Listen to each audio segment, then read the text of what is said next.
Chapter 3: Calm and Insight.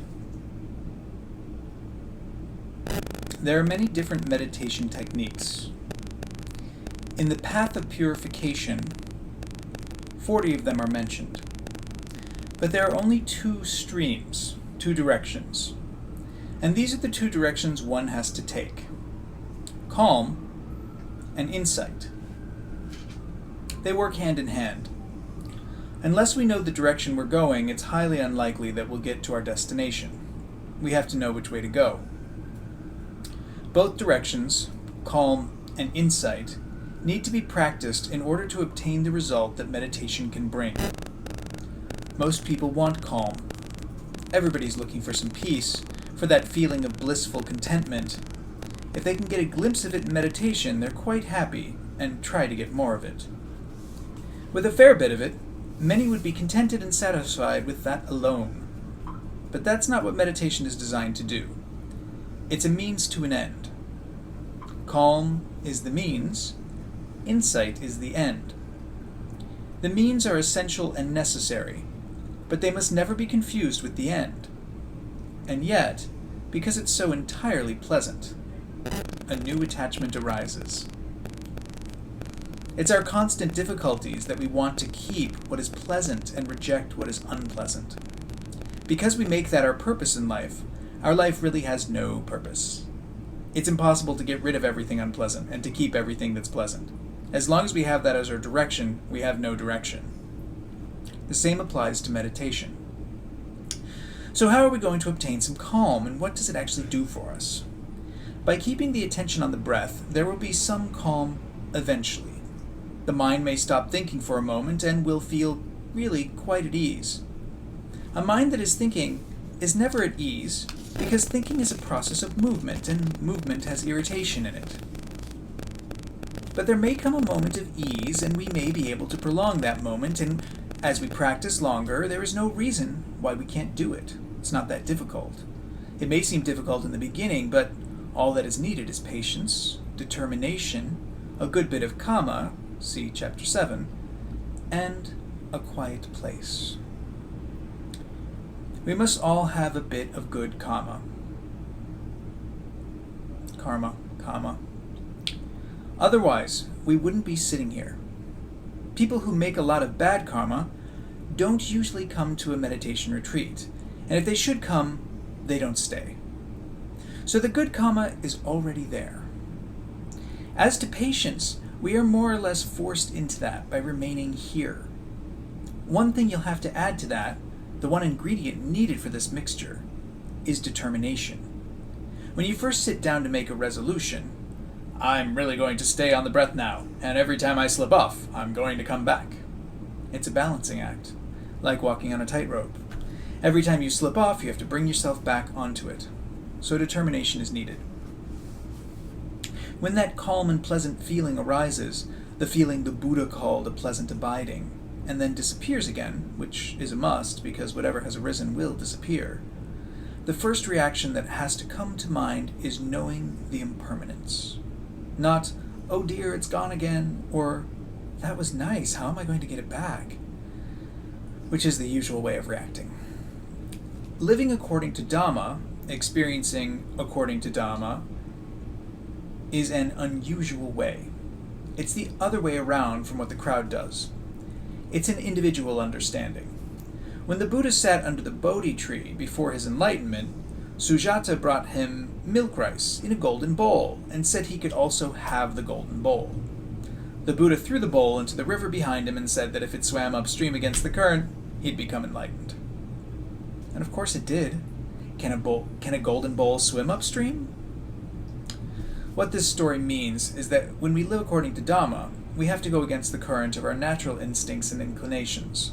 We have to go against what is easy, comfortable, and done by everyone. It is much more difficult to go against the stream than to go with the current. The pleasant abiding, the pleasant feeling, which is first physical, then also emotional, first it's pleasure in the body, then it's pleasure and happiness in the emotions, then it can become very, very peaceful. That, too, has to vanish again. We must see its impermanence, and only then are we using this pleasant abiding for a purpose. If we don't see the impermanence, we are using it only for our own comfort. What we are using for our own comfort is self-directed and not directed to losing self, which is the essence of the Buddha's teachings. The whole of the Buddha's teachings are directed towards losing self. He said, "There is only one thing I teach, and that is suffering and its end to reach." But that doesn't mean that suffering in the world is going to stop. It means that if there's nobody here to react to suffering, there is no suffering. Self will stop. If there's nobody here to have a problem, how can there be a problem? Having pleasant abiding for one's own comfort, one goes in the wrong direction. Going back to the breath again and again will lead us toward the attainment of calm. The 8th step on the Noble Eightfold Path, right concentration, means meditative absorption. Trying to stay on the breath will lead us in that direction, but nobody goes into the meditative absorptions by wishing to do so, or by just sitting down in meditation once or twice. It takes time. So all that arises while trying to stay on the breath needs to be used for insight. Any thought that arises is not a bothersome intruder, nor an indication that one isn't suitable for meditation, nor that it's too hot or too cold or too uncomfortable or too late or too early, none of that. Thought is not an intruder trying to bother us. It's a teacher to teach us. In the final analysis, we are all our own teachers and our own pupils, and that is as it should be. But we need to know what to look at in order to be taught by it. Each thought is a teacher. First of all, it teaches us about the unruliness of our mind, that our mind is not reliable and dependable. It thinks thoughts, and we don't even want to think, when we would much rather be really totally calm and collected. The first thing we can learn about our mind is that it isn't such a wonderful part of us as we might have imagined just because we have learned, can remember, and can understand certain facts and concepts. It's an unruly, unreliable mind, not doing what we want it to do. The second thing to understand is that we don't have to believe our mind. We don't have to believe all these thoughts that come up. They have come without our invitation, and they'll go away again by themselves. They have little purpose, especially during meditation. Some of them might be 20 years old. Some of them might be pure fantasy. Some might be rather unpleasant, and some might be dreams. Some might be like will-o'-the-wisps that won't even appear properly. They all come so quickly that there's hardly time to label them, so why believe all the stuff that one usually thinks? In meditation, we have the opportunity to get to know the mind, the thinking that's going on, and learn not to get involved in it. Likewise, why should we believe and get involved in all that thinking that occurs in everyday life? We believe it when our mind says, "This man is awful," or "This woman is a liar." We believe it when our mind says, "I'm so frustrated, I'm so bored," or "I have to get that thing," or "I have to go to that place." We believe it all. But why should we? It's exactly the same process in meditation. Thoughts arise, stay a moment, and cease again with no rhyme or reason. The first time we can really grasp this, we'll actually be able to change a thought that's in the mind to one that we would like to have. That's what can be done when we don't believe what the mind says any longer, but just observe its thought process. It's the same with the air around us. We don't grab hold of it and say it's ours, and yet if it wasn't there, we couldn't live. It's just there. Thoughts are like that. The thinking process is natural to the mind, and because we are alive, the thinking process goes on, but it's neither reliable nor believable. On the contrary, most of the thoughts the mind produces would be much better dropped. There is something else we can learn about our mind. When we sit in meditation and the concentration doesn't happen, but the thinking does, when we feel drowsy or there's a lack of attention, then we can learn this about ourselves, that without having some entertainment in the mind, we go to sleep. The mind wants to be entertained. It wants to read a book, watch television, visit the neighbors, do some work, anything to be occupied and entertained. It cannot be happy and contented just on its own. This is an interesting new bit of understanding about oneself. Imagine being in an empty room by yourself for a week, just you. People consider this dreadful punishment, and it is, because the mind can't handle it. It wants to be fed all the time, just as the body wants to be fed. The mind does too. It needs input because it's not content with itself. This is another important new revelation about ourselves that we get when we sit in meditation. Thoughts are very impermanent. They arise and then they go. They don't stay, just like the breath. If you pay good attention, you may be able to notice their arising. You certainly notice their vanishing. That is easy to see. The arising is a little more difficult. But you can't keep any of those thoughts, can you? They're gone, aren't they? All the thoughts that you have had just during the past hour, all have disappeared, haven't they? Impermanence and non-ownership. You don't really want to own all of these thoughts, do you? They're not really worth it, are they? There are hardly any that would be worthwhile, so why try to own them? Why try to think, this is me? Why not see that they are just a natural arising and vanishing? That's all. Similarly, with this body, is it really me? It's a natural arising through conception and vanishing through death, a law of nature, a fact of nature, which our ego conceit does not allow us to grasp. Ego conceit does not necessarily mean that we are conceited people. Ego conceit means that we are not enlightened. Conceit has been eliminated only in arahants. It means that we aren't seeing the world and ourselves from the standpoint of me, and when we do, the world is often threatening, and so are other people, because me is fragile and can be easily hurt and toppled. All our thoughts that arise in meditation will give us an insight into ourselves, into the impermanence of this phenomenon, of body and mind, into the non-ownership of it. If we really owned our thoughts, why wouldn't we own something that was worth having? Nobody likes to own rubbish. All of us try to take our possessions worthwhile. In meditation, the thoughts are found to be not worthwhile. The third aspect we can learn from all this thinking is that this is dukkha. Dukkha doesn't only mean suffering, it also means unsatisfactoriness, which is a much wider term and embraces everything we experience, even the most pleasant things, which we experience as unsatisfactory because of their impermanence. The unsatisfactoriness of our thinking process becomes very, very clear during meditation because we actually want to concentrate, and yet here we are sitting and thinking. We gain insight into impermanence, unsatisfactoriness, and non-self through personal experience. Nobody knows these three unless they have seen them for themselves.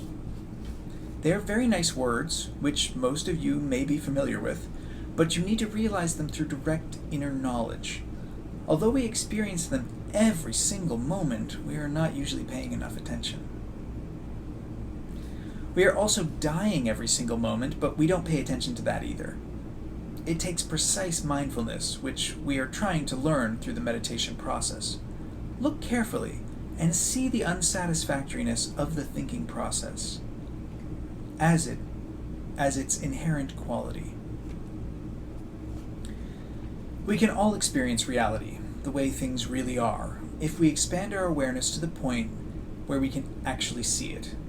We are experiencing exactly what the Buddha talked about, but we have to penetrate its meaning. It's no use sitting here and thinking, I wish I weren't thinking, or I wish I could concentrate, or I wish it weren't so difficult, or I wish my right leg wouldn't hurt so much. Those are dreams. Those are hopes. We can't afford to dream and hope if we want to get to the bottom of what ails us. The Buddha said that we are all sick and that the Dhamma is the medicine. He was sometimes called the great physician. But just as with any medicine, it's of no use just knowing about it or merely reading the label. Reading the label is what's been done for so many thousands of years now. Let's stop reading the label and swallow the pill. It's not so difficult once we know the difference. When unpleasant feelings arise from sitting in one position, the mind immediately rejects and resists that. The mind immediately says, I don't like it. This is most unpleasant. I'm not going to last 10 days, I need a chair. Or, why sit like this? It's silly. Or, it's not worth it. Meditation can't be worth all this discomfort. Or whatever else the mind tries to tell us. It has the ability to tell us anything. It can talk about any subject, and it can see any side of the subject. It's an accepted debating technique to talk first about the advantages of a subject and then turn around and debate its contrary aspects. Any mind can do it. Our minds can slip this way and that. Don't sit there and think, I don't like this. My right leg, or my back, or my neck, or whatever it may be. It's very uncomfortable. No. Use the arising of feeling as another way to insight. Feeling is our basis for living. The way we react comes through the contact we make through our senses. We see, we hear, we taste, we smell, we touch, and of course we also think. The Buddha talked about the mind, the thinking process, as the sixth sense. We also sometimes refer to our thoughts as the objects of a sixth sense. If we were blind, for instance, the world would appear differently to us. If we were deaf, our world would be different again. The same holds with all the other senses. But here we have all our senses intact.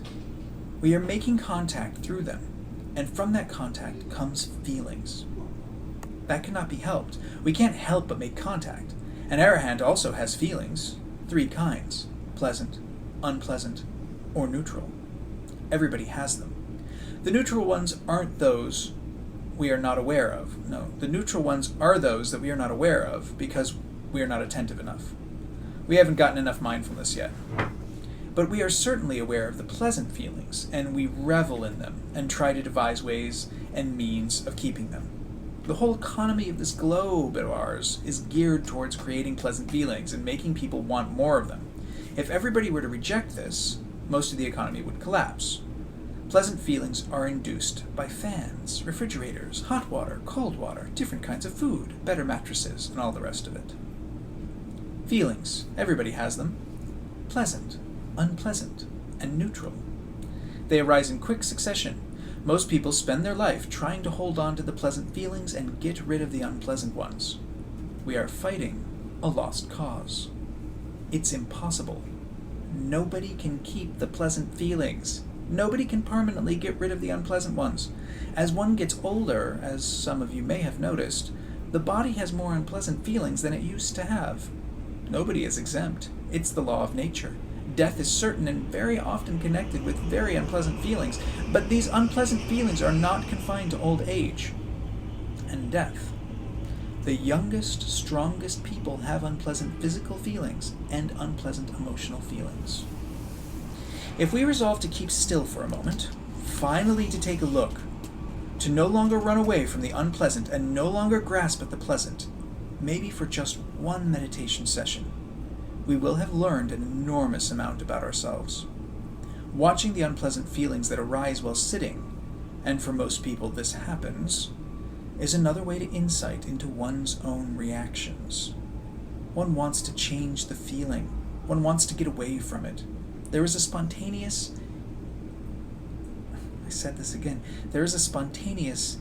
impetus. I keep wanting to say impetuous. Impetuous. It is. There is a spontaneous, impetuous reaction to the unpleasant feeling by moving to get rid of it as quickly as possible. In daily living, we try to get rid of unpleasant feelings by getting rid of the people who trigger them in us, by trying to get rid of situations, by blaming others instead of looking at the feelings and saying, so it has arisen. It will stay a while and it will pass again. Nothing remains the same. If I watch it closely enough, I'm using mindfulness radar. I'm using mindfulness rather than reaction. This reaction of ours, trying to keep the pleasant and trying to get rid of the unpleasant, is the reason for our continual roaming around the realms of birth and death, because there's no direction to it. It's a circular movement. We can't get out of that. We can't get out that way. It's a merry-go-round. It doesn't have a doorway. We go around and around and around, trying to keep the pleasant, trying to get rid of the unpleasant, a never-ending circle. The only opening leading out of that merry-go-round is to look at the feeling and not to react. If we learn that in meditation, even for one moment, we can repeat it in daily living to a great advantage. Everybody has some unpleasant experiences in his or her life. People say things we don't want to hear. People do things we don't want them to do. People don't appreciate us, love us, praise us. People go away when we want them to stay. People stay when we would like them to go away. It happens to everyone. The Buddha himself was abused. The Buddha experienced situations that created unpleasant feelings, but he didn't react.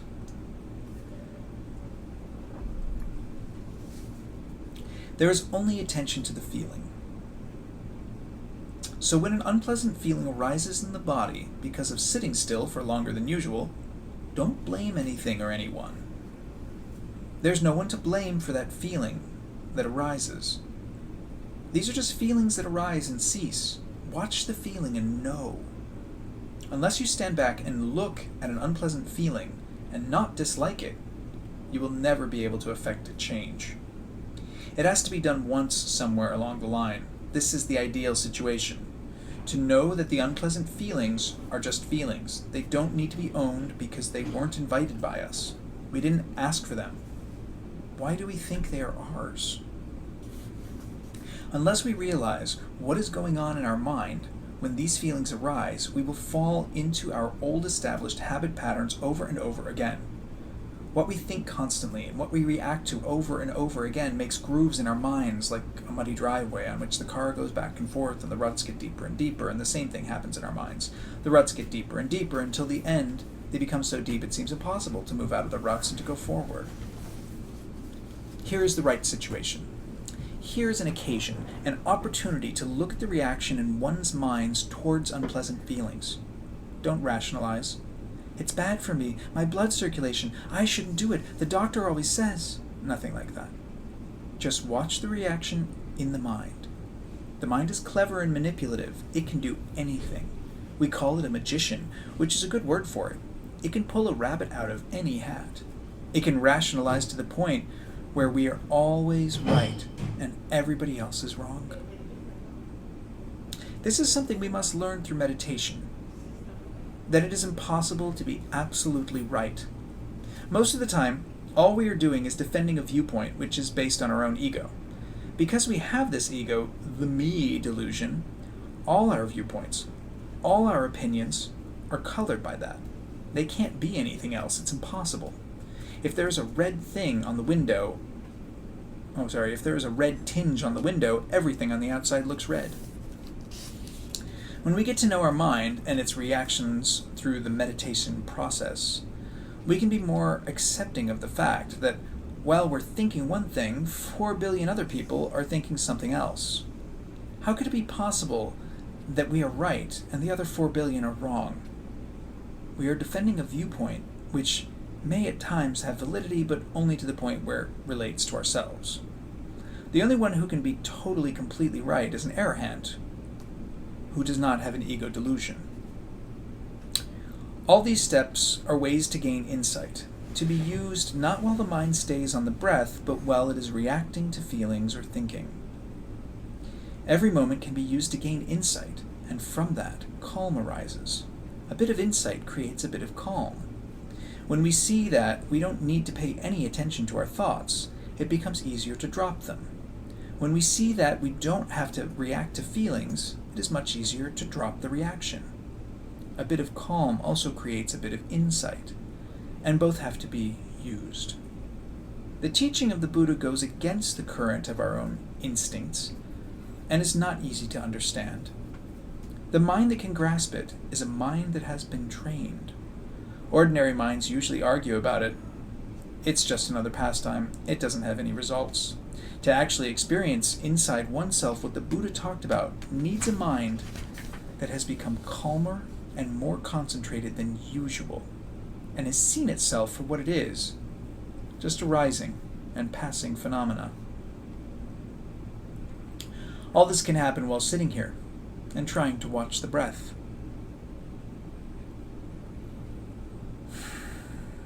Calm and insight. Insight is the goal. Calm is the means. As long as there is no calm in the mind, there are waves. Waves of like and dislike. The waves obscure our vision. One cannot see one's likeness in a pond in which the waves are rising high. The water has to become smooth and calm. Likewise, the mind has to become smooth and calm. Then the vision that arises is clear. We can see with clarity and penetration. Walking meditation is going in exactly the same direction. As we really become mindful and stay on the movement, calm arises. If the thinking process is there, we use it in order to know what goes on in our mind.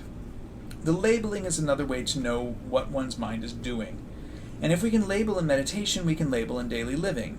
Any person of goodwill would drop a thought labeled greed or hate. This is the way to purification. Calmness of the mind is dependent upon purification.